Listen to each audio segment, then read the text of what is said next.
Good evening, everyone. I hope you all are fine. CMA final paper number 20 हम SPM and BBM SPM हमने start कर लिया है। Study note number 2 का आज हम लोग लेक्चर जो है नंबर 2 स्टार्ट करेंगे। आज का जो टॉपिक हम लोग स्टार्ट करेंगे स्टैटिस्टिकल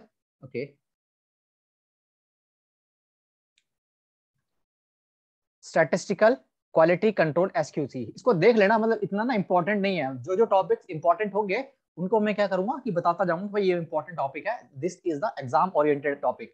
सिंपल सा है, मतलब फंडा सिंपल है। मतलब किसी भी प्रोडक्ट की क्वालिटी, सर्विस, उसकी प्रोसेसिंग को देखने के लिए जब हम स्टैटिस्टिकल समझ लो, कोई हम इक्वेशन लेते हैं, जैसे कि कॉस्टिंग में हम लोग करते हैं ना कि you can say that bye और सेल और बाय, और यू कैन या तो हम मेक और बाय डिसीजन होता है, या तो हम बनाए, या तो क्या करें इसको खुद बनाए, या तो हम खरीद ले उसको, है ना। कोई डिसीजन लेते हैं हम लोग, कॉस्टिंग में पढ़ा हुआ हम लोगों ने, तो उसमें हम लोग कॉस्टिंग देखते हैं भाई खर्चा हमारा जो है किसमें कॉस्ट कम आ रही है।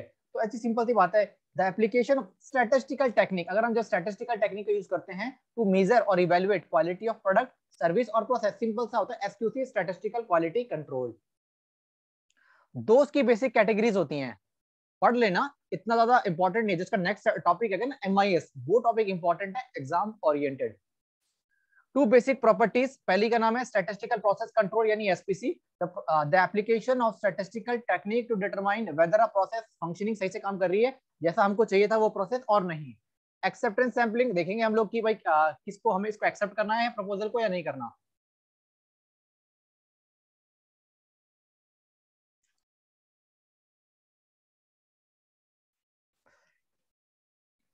Quality measurement attribute versus variable attribute, characteristics that are measured as either acceptable or not acceptable, thus have only discrete binary or integral value।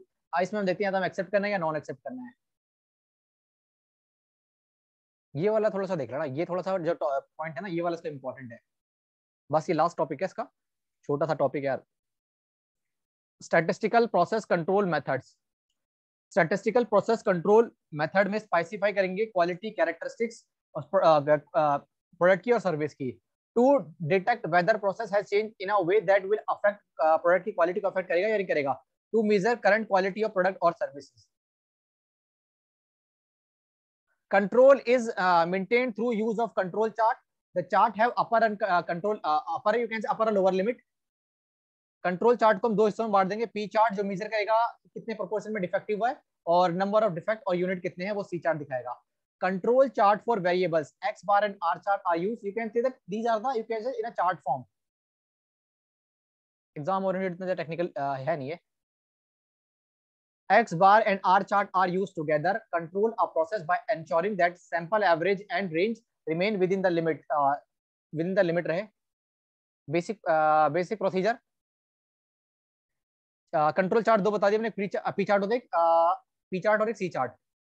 Basic procedure, upper limit and a lower limit are set for process, process के लिए हम लोग limit set कर लेंगे, दो limit होगी, upper limit UCL and lower limit LCL। A random sample of the product or service is taken at the specified quality characteristics measured। और random sample हम लोग ले लेंगे, ठीक है ना, प्रोडक्ट और सर्विस के, and the specified quality characteristics को मेजर करेंगे। If the average of the sample of the quality characteristics higher than the upper control limit or lower than the lower control limit, then the process considered to be out of control। Out of control process को हम तब बोलेंगे जब उसकी क्या नाम है, उसका जो सैंपल का जो average of the sample of quality characteristics higher होगा अपर कंट्रोल लिमिट से और लोअर होगा लोअर कंट्रोल लिमिट से, तो उसको कंसीडर करा जाएगा आउट ऑफ कंट्रोल। दो तरह के चार्ट्स होंगे, एक होगा हमारा पी चार्ट और एक होगा सी चार्ट। इतना ज्यादा, मतलब इतना ज्यादा लेंदी नहीं इस टॉपिक को, इतनी ज्यादा एक बार पढ़ लेना बट वैल्यूज मत देना। ये एग्जाम ओरिएंटेड टॉपिक है कि एग्जाम में आने के बड़े सबसे ज्यादा चांसेस रहते हैं। MIS management information system, simple सा फंडा है।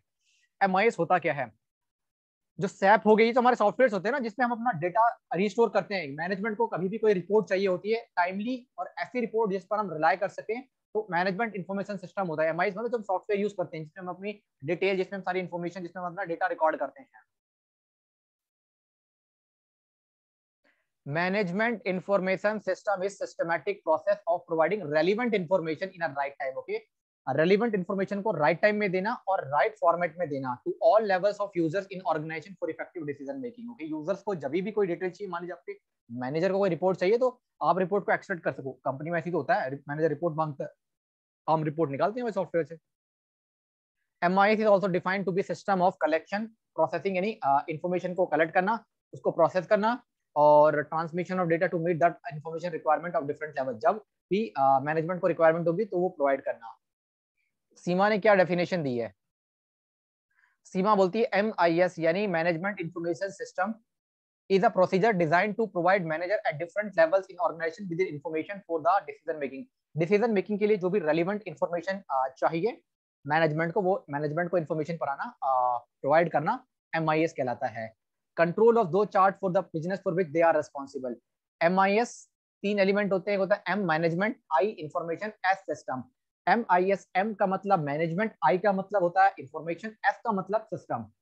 सिंपल सी बात है। A manager may be required to perform following activities in an organization। एक मैनेजर को अपनी एक्टिविटी को परफॉर्म करने के लिए फॉलोइंग जो है एक्टिविटीज के लिए परफॉर्म करनी होती है। Determination of organisational objective and developing plan to achieve them, यानी सबसे पहले ऑब्जेक्टिव्स क्या हैं वो डिटरमाइन किए जाएंगे। अब उन ऑब्जेक्टिव्स को पाने के लिए क्या हमारी प्लानिंग है, वो क्या हम उसको परफॉर्म कैसे कर रहे हैं, ये डिसाइड किया जाएगा। securing organizing human beings and physical resources so as to achieve laid down objectives। अब इन ऑब्जेक्टिव्स को हमने पहले ऑब्जेक्टिव्स को बना लिए, उसकी हमने प्लानिंग कर ली। अब उसको पूरा करने के लिए हमें क्या चाहिए? रिसोर्स चाहिए। जो कंपनी में एम्प्लॉय होते हैं ना, जो वो चाहिए अब हमें, तो उनका जुगाड़ किया जाएगा, उनको अरेंज किया जाएगा। Exercise adequate control over the function perform at the lower level, और टाइम टू टाइम ना गाइड भी किया जाएगा जो लोअर लेवल है। लोअर लेवल सिंपल, अभी मतलब मैं भी एक कंपनी में हूँ, मेरा मैनेजर मुझे गाइड करेगा कोई अगर मिस्टेक्स करूंगा मैं, तो वो करना जरूरी है, पता चले एंड में सारी मिस्टेक्स पकड़ी जाए तो बेटर नहीं है वो। Monitoring the result to ensure that accomplishment are proceeding according to plans, और टाइम टू टाइम देखना पड़ेगा और टाइम टू टाइम रिव्यू करना पड़ेगा कि जो हमने अकॉर्डिंग टू प्लानिंग किया था वो सही है या नहीं है। उसके बाद आ जाते हैं हम information. Information is data that have been organised into a meaningful and useful context. Information का मतलब सिंपल सा होता है, जब आप किसी को कोई चीज देते हो ना, मान ली कोई आपने रिपोर्ट सबमिट करी, तो वो आपका ना इंफॉर्मेशन तब कहलाई जाएगी, आपको इतना आपने बढ़िया तरीके से बना के दो कि जिसको आप दो वो आराम से उसको समझ जाए। इंफॉर्मेशन ऐसी होनी चाहिए कि मीनिंगफुल हो उस यूजर के लिए, वो आराम से उसको समझ सके, उसको अंडरस्टैंड कर सके। It has been defined by Davies and Olson। Information is data that has been processed into a form that is meaningful to the recipient and is of real or perceived value in current or progressive decision। यानी इन information के base पर ही हमें आगे decision लेने होते हैं। For example, data regarding sales by various salesman, जो salesman हमें डेटा प्रोवाइड करते हैं, can be merge to provide information regarding the total sale. Okay, जो भी अलग अलग जो भी अपनी सेल प्रोवाइड करते हैं, उन सबकी सेल को टोटल करने के बाद हम टोटल सेल निकाल सकते हैं। उसके बाद है system. System may be defined as a composite entity consisting of a number of elements which are interdependent and interacting। Okay, आपस में interdependent करते हैं, operating together for the accomplishment of an objective। One can find an example of a system। Human body is a system। Simple सी बात है, human body है, इसमें अलग अलग पार्ट है, हाथ है, आंखें, कान है, नाक है, तो सब अपना अपना परफॉर्म करते हैं और तब जाके परफेक्ट बॉडी बनती है। Consisting of various parts such as head हो गया, heart हो गया, hands हो गया, legs हो गया, and so on। The various body parts are related by means of collecting networks and blood vessels and nerves। Okay, सारे अपने अपने काम करते हैं, तब जाके एक बॉडी परफेक्ट काम करती है। This system has a main goal which we may call living। Okay, यानी इंसान को अपना जीना। Thus the system can be described by specifying its part, the way in which they are related and the goals which they are expected to achieve। Okay, क्या method है और क्या गोल हम उसे एक्सपेक्ट करते हैं। A business is also a system where economic resources such as people, money, material, machine, etc. are transferred by various organization process such as production, marketing, finance। Simple सी बात है, ऑर्गेनाइजेशन में भी सारे डिपार्टमेंट है जो अपना अपना काम करते हैं। प्रोडक्शन डिपार्टमेंट का अलग काम है, मार्केटिंग डिपार्टमेंट का अपना काम है, फाइनेंस डिपार्टमेंट का अलग काम है, सेल डिपार्टमेंट का अलग काम है। ओके ना, तो ये सारे डिपार्टमेंट मिलकर एक ऑर्गेनाइजेशन बॉडी बनती है। Thus, MIS can be defined as a network information that supports management decision making। The role of MIS is to recognize information as a resource and then use it for effective and timely achievement of organization objective। अब ये वाला पढ़ते हैं, इस point को पढ़ना। Objectives of MIS, exam oriented 100% important topic है। To provide manager at all levels, सभी जो लेवल्स के मैनेजर हैं उनको टाइमली और एक्यूरेट इंफॉर्मेशन देती है बिजनेस की एक्टिविटीज के बारे में। To highlight the critical factor, जो क्रिटिकल फैक्टर है उनको हाईलाइट करता है in the operation of business for appropriate decision making. Decision making में बहुत हेल्पफुल होता है फिर ये। To develop a systematic and regular process, एक ऐसा सिस्टम बनाया जाता है, एक ऐसी प्रोसेस बनाई जाती है of communication within the organization on performance in different functional areas. To use the tools and techniques available under the system for program decision making. Decision making के लिए क्या होता है, tools और techniques बनाई जाती है. To provide best services to customer, अपने कस्टमर को बेस्ट सर्विस प्रोवाइड की जाती है. To gain competitive advantage, अगर आप अपने कस्टमर का ध्यान रखोगे, उनको अच्छे से सर्विस प्रोवाइड करोगे, जो डेटा उनको चाहिए वो प्रोवाइड करोगे, तो कॉम्पिटेटिव एडवांटेज मतलब you will be a leader of the market. To provide information support for business planning for future, वो रेलिवेंट इन्फॉर्मेशन प्रोवाइड करना मैनेजमेंट को, जो उनको फर्दर फ्यूचर प्लानिंग के लिए बिजनेस की हेल्पफुल हो. तीन तरह की इन्फॉर्मेशन यू कैन से स्ट्रेटेजिक, तीन लेवल्स होंगे, स्ट्रेटेजिक लेवल, टैक्टिकल लेवल और ऑपरेशनल लेवल. अब पढ़ते हैं हम स्ट्रेटेजिक लेवल. लास्ट टॉपिक है इस लेक्चर का, आज के अपने लेक्चर का. Help senior manager to tackle and address strategic issues and long term trends. Okay, long term के लिए बहुत बेनिफिट होता है. जो भी स्ट्रेटेजिक इश्यूज होते हैं वो सारे स्ट्रेटेजिक इश्यूज जो है इस वाले स्ट्रेटेजिक लेवल में करते हैं. Both with in the firm and external environment. Their principal concern is matching changes in the external environment with existing organizational capability. What will be the cost trend? Where will be our firm fit in? What product should be made, etc. In other words, these systems are designed to provide top management with information that assist them in making long term, जो भी है अपने decision बनाने के लिए relevant information provide करती है. Tactical level information, middle level जो होता है ना, वो उसको हम tactical बोलते हैं, जो implement करता है चीजों को. And help in taking decision for a period of 2-3 years. Okay, ये जो होता है ना लॉन्ग टर्म के लिए होते हैं, ये 2-3 years के डिसीजन के लिए होते हैं. The manager are typically concerned with planning, controlling, and use summarize or transition to aid their decision making. In other words, this system provide middle level manager with the information they need to monitor and control operation and to allocate resources more effectively. कहने का मतलब ये कि जो नीचे level से काम करवाना होता है ना बीच वाले लेवल को, तो वो देखते हैं कि क्या क्या और चेंजेस करने पड़े, काम को किस तरीके से बांटे ताकि काम आराम से हो जाए. और इसके साथ साथ जो काम उन्होंने अपने जो ऑपरेशन लेवल को दिया हुआ है मॉनिटर करो, अगर उनको उनकी तुम्हारी हेल्प चाहिए तो उनको हेल्प करो. In tactical system transaction data are summarise, data summarise किया जाता है, एग्रीगेट किया जाता है और एनालाइज किया जाता है. Their purpose is not to support the execution of operational task but to help manager control these operations.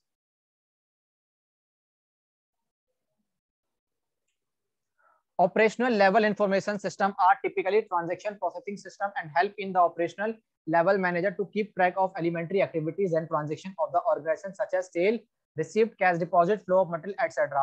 Their purpose is to answer routine questions and to track flow of transactions. Thus, the primary concern of this system is to collect, validate, and record transactional data describing the acquisition or disbursement of corporate resources. Operational level are typically transaction processing system and help in operational level manager to keep track of elementary activities. Operational level जो होता है ना बंदा, वही जो काम होता है ना उस काम को करता है. कोई परेशानी होती है तो ऊपर वाले लेवल से पूछता है, उसको परेशानी होती है तो वो ऊपर लेवल से पूछता है काम की. Their purpose is to answer routine question and track flow of transactions. Simple सी बात है, जो भी ट्रांजेक्शन होती है उनको रिकॉर्डिंग करना, मतलब जो एक्टिविटीज को जो मेनली काम करता है वो ये वाला लेवल करता है, ऑपरेशनल लेवल. इसको गाइडेंस देता है टैक्टिकल लेवल. टैक्टिकल को इन्फॉर्मेशन मिलती है स्ट्रेटेजिक लेवल से. जो मेन काम करता है मतलब जो काम को प्रैक्टिकली करना होता है ऑपरेशनल लेवल को, ये गाइडेंस लेता है टैक्टिकल लेवल से, टैक्टिकल लेवल लेता है स्ट्रेटेजिक लेवल से. Operational are typically transaction processing system, जो भी ट्रांजैक्शन हो रही है बिजनेस में उनको प्रोसेसिंग करते हैं, रिकॉर्डिंग करते हैं. Helps in operational level manager to keep track of elementary activities and transaction of organizations such as sales, receipt हो गया उसको रिकॉर्ड करो, कैश डिपॉजिट को रिकॉर्ड करो, फ्लो ऑफ मटेरियल को देखो. Their purpose is to answer the routine question and track flow of materials. So this you can say that as of now the lecture in this video I'll discuss about. सबसे पहले हम लोगों ने देखा SQC, देखा statistically हम help लेते हैं to analyze, you can say that evaluate the quality of product, service or process. दो बेसिक कैटेगरीज थी. उसके बाद हम लोगों ने देखा SPC मेथड की, जो मेथड उसके स्टेप्स क्या क्या है. बस मैंने कहा था ये इतने पढ़ लेना बहुत है और बाकी को एक बार देख लेना, इतना ज्यादा इंपॉर्टेंट एग्जाम ओरिएंटेड नहीं है. MIS के 3 पार्ट होते हैं, M से मैनेजमेंट, I से इंफॉर्मेशन, S से सिस्टम. बहुत इंपॉर्टेंट है ये टॉपिक. उसके बाद हमने पढ़ा था ऑब्जेक्टिव्स और उसके बाद 3 लेवल्स होते हैं MIS में. पहला हो गया हमारा स्ट्रेटेजिक लेवल, दूसरा हो गया हमारा टैक्टिकल लेवल, तीसरा हो गया हमारा ऑपरेशनल लेवल. स्ट्रेटेजिक जो टॉप मैनेजमेंट होते हैं, जो डिसीजन मेकिंग करते हैं लॉन्ग टर्म की. टैक्टिकल जो गया वो 2-3 ईयर की करते हैं. काम को नीचे वाले लेवल को किस तरीके से बांटना है, किस व्यक्ति को क्या काम देना है, और इसके अलावा जो काम दिया गया है उसको टाइमली रिव्यू और मॉनिटर करना, और अगर कहीं पर ऐसा लगता है कि उसको गाइड करना है उसको गाइड भी करना चाहिए. Okay, so this you can say that this all about in this lecture. थोड़ा थोड़ा करके हम लोग करेंगे और टाइम भी अपना जो है पेपर नंबर 20 हम लोग आराम से फिनिश कर लेंगे। सो this is all about from my side in this lecture. अगर कोई डाउट है तो आप लोग डाउट पूछ सकते हैं। पेपर नंबर 19 भी अपलोड कर चुका हूँ मैं, उसको भी देख सकते हैं। कोई दोबारा टॉपिक कराना है तो मुझे बोलना, definitely I will start, I will again you can see the start this topic. So चलिए दोस्तों, अब मिलेंगे हम नेक्स्ट लेक्चर में। Okay, so this is all about from my side. So bye guys.